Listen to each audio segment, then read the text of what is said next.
Hello, once again, welcome back to my YouTube channel English Guru RS Gaur. Today I am going to teach you a story of 10th class. The name of the book is Footprints Without Feet. The name of the story is Midnight Visitor. It is written by Robert Arthur. This story is about detectives. There are three main characters in this story. First one is Osable, who is a detective and fat person. Lives at French Hotel at 6th floor and the top floor of that hotel. उस hotel के top floor पर रहता है, 6th floor पर रहता है. उसको French and German दो लैंग्वेज आती है, लेकिन वो अमेरिकन एक्सेंट में बोलता है क्योंकि अमेरिका के बॉस्टन से इसको पेरिस लाया गया है और ये 20 साल पहले यहां पर लाया गया था, 20 ईयर्स एगो. दूसरा जो एनोदर इसका कैरेक्टर है जिसका नाम फॉलर है. फॉलर एक राइटर है और वो यंग एंड रोमांटिक राइटर है. वो एक डिटेक्टिव नोवेल लिखना चाहता है, इसलिए ऑसेबल से वो कांटेक्ट करता है. तीसरा इसमें जो कैरेक्टर है जिसका नाम मैक्स है. मैक्स भी एक अनदर सीक्रेट एजेंट है, वो भी एक डिटेक्टिव है और वो बॉडी से स्लिम एंड थिनेमिक सिलेंडर है, दुबला पतला सा है, लॉन्ग हाइटेड है और उसके पास एक ऑटोमेटिक पिस्टल है. एक इसमें कैरेक्टर और है हेनरी, जो कि जो फ्रेंच होटल है उसमें एक वेटर है. तो स्टोरी स्टार्ट होती है, फॉलर ऑसेबल से कांटेक्ट करता है. ऑसेबल के साथ वो फ्रेंच होटल में जा रहा था जहां पर ऑसेबल रहता था, 6th फ्लोर पर फ्रेंच होटल में.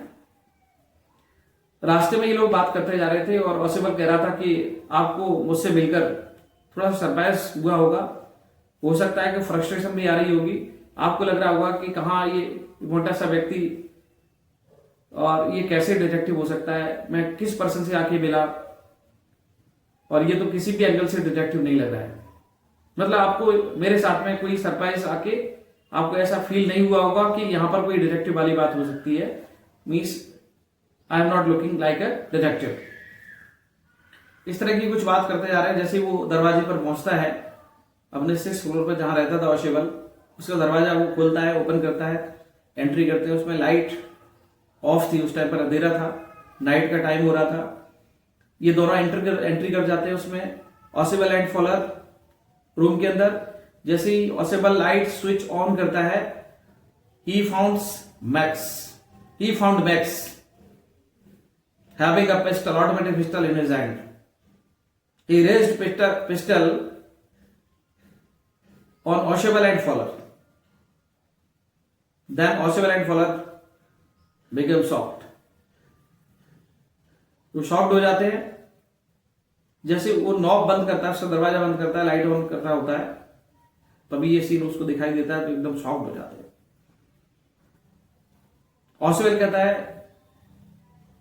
आप यहां कैसे, मैं सोच रहा था आप तो बर्लिन में होंगे, आप मेरे रूम में कैसे आए. तो जो मैक्स है वो कहता है कि मैं पास की से आया. अच्छा, तो आप बालकनी से होके नहीं आए? तो उसमें मैक्स बोलता है बालकनी का मुझे कोई आइडिया नहीं इसमें. अच्छा, इस रूम में बालकनी भी है? तो फिर उसमें ऑसेबल बोलता है कि इसमें जो विंडो आपको दिखाई दे रही है उस साइड में बालकनी है. और ये मेरे साथ दूसरा चांस हुआ है जब कोई एक इंट्रूडर मेरे रूम में दोबारा से आया है.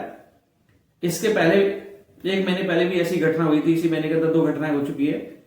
तो मैंने जो मैनेजमेंट है इस बिल्डिंग का, उस होटल का, मैंने कंप्लेंट किया था. तो उन लोगों ने बोला था कि इस बालकनी को बंद करा देंगे. एक्चुअली वो बालकनी मेरे रूम की बालकनी नहीं है.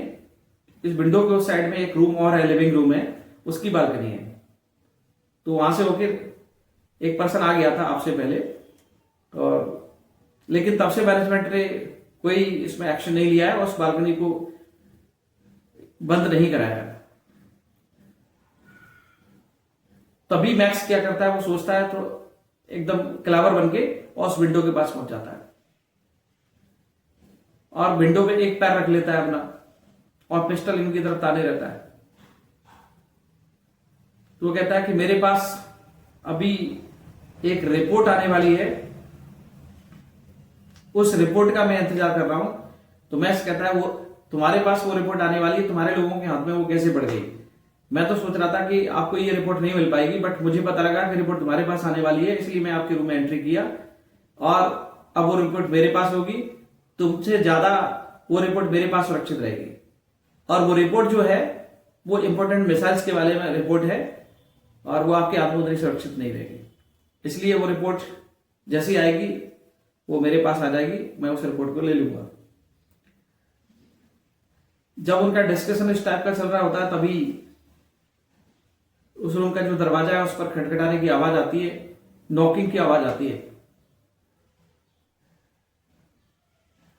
तो मैक्स और अलर्ट हो जाता है। मैक्स बोलता है who is there, who is knocking at the gate. Possible बोलता है कि जो रिपोर्ट आने वाली है उसके साथ में सिक्योरिटी गार्ड्स भी आएंगे।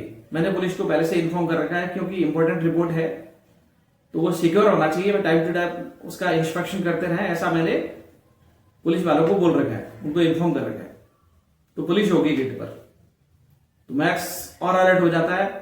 ही raise pistol towards Fowler and possible with more alertness and he was telling that I will shoot you otherwise don't open the gate. तो मैक्स बोलता है कि शूट कर दूंगा, दरवाजे को नहीं खोलना, और मैं बालकनी से उस साइड कूद के निकल जाऊंगा, लेकिन रिपोर्ट आपको नहीं मिल पाएगी। तभी वो बोलता है कि उसको खोलना जरूरी है गेट को। अगर गेट को मैं नहीं खोलूंगा, पॉसिबल बोलता है गेट को नहीं खोलूंगा तो जो पुलिस है गेट को पुश करके और गेट के अंदर आ जाएगी वो, क्योंकि सिक्योरिटी पर्पज से ऐसा उनके लिए करना इंपॉर्टेंट है, इसलिए मुझे गेट खोलना ही पड़ेगा। तो जैसे ही वो पॉसिबल जाता है गेट खोलने के लिए, जैसे ही नॉब उसका नीचे कर रहा होता है तभी मैक्स खिड़की से जंप करके और कूद जाता है। खिड़की से जंप करता है और नीचे चला जाता है। 6th फ्लोर से वो नीचे गिरता है तो उसकी एकदम जोर से क्राई निकलती है, जोर से एकदम चिल्लाने की आवाज आती है और धड़ाम से आवाज आती है, उसके नीचे गिरता है। और जब गेट के अंदर गेट खुलता है तो वेटर हेनरी आ जाता है और हेनरी कहता है please have your drink, I have bring you अ बोतल एंड 2 ग्लासेस। मीन्स उसने तभी फॉलर उसको पूछता है कि सर उसका क्या, जो बालकनी से वो कूद गया सर।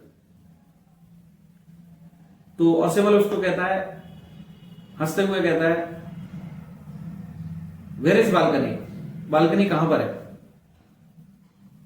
जो तो नीचे गया, नीचे ग्राउंड में गया, and he must be diet, और मर गया होगा।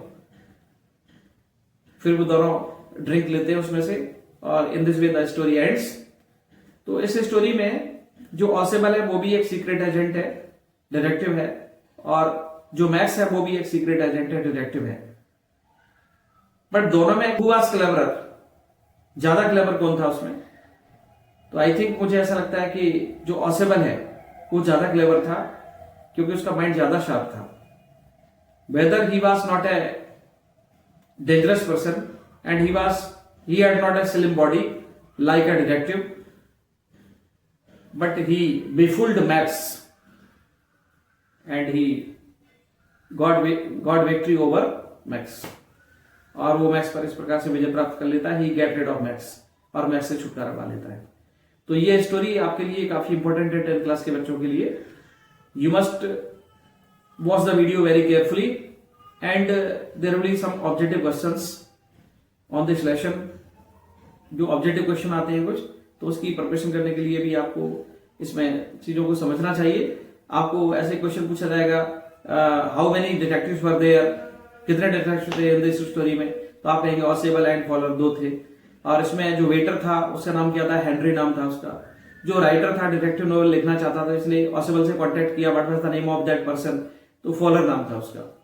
और कौन से नंबर फ्लोर पर ऑसेबल रहता था, किस होटल में रहता था, फ्रेंच होटल में रहता था, 6th फ्लोर पर रहता था, जो कि टॉप फ्लोर था उस होटल का। और उस होटल का जो एरिया था, जिस एरिया में ये होटल बना हुआ था, वो थोड़ा सा एक ऐसी गद्दी बस्ती, मतलब गद्दा इलाका था, बहुत ज्यादा पॉश इलाका नहीं था, अच्छा इलाका नहीं था उसमें। और पॉसिबल या मैक्स, उसमें फेट पर्सन कौन था, उसमें ऑसेबल फेट पर्सन था। जो मैक्स था वो उसकी बॉडी कैसी थी, स्लिम एंड थिन थी, सिलेंडर पर्सन था वो। और जो ऑसेबल है उसको कहां से कहां लाया गया था, किस प्लेस से किस प्लेस पर लाया गया था, उसको बोस्टन से पेरिस लाया गया था। और उसको कितनी लैंग्वेज आती थी, 2 लैंग्वेज आती थी। कौन कौन सी आती थी ऑसेबल को, फ्रेंच एंड जर्मन लैंग्वेज, उसको 2 लैंग्वेजेस आती थी। और ऑसेबल को जो बोस्टन से पेरिस लाया गया था वो कितने साल पहले लाया गया था, 20 ईयर्स एगो लाया गया था, 20 साल पहले लाया गया था, बिफोर 20 ईयर्स। तो ऐसे ऑब्जेक्टिव क्वेश्चंस आपको प्रिपेयर करना है। आपको ऑथर का नाम पता होना चाहिए, राइटर का नाम पता होना चाहिए। The name of the lesson is the midnight visitor and who is the author of this lesson, Robert Arthur. I think ये वीडियो आपको स्टोरी समझ में आई होगी, वीडियो पसंद आया होगा। अगर आपको पसंद आया तो मेरे यूट्यूब चैनल को सब्सक्राइब करिए और लाइक करिए, शेयर करिए, ताकि और भी स्टूडेंट्स का भला हो सके और आपका भी भला हो। Thank you, have a nice day.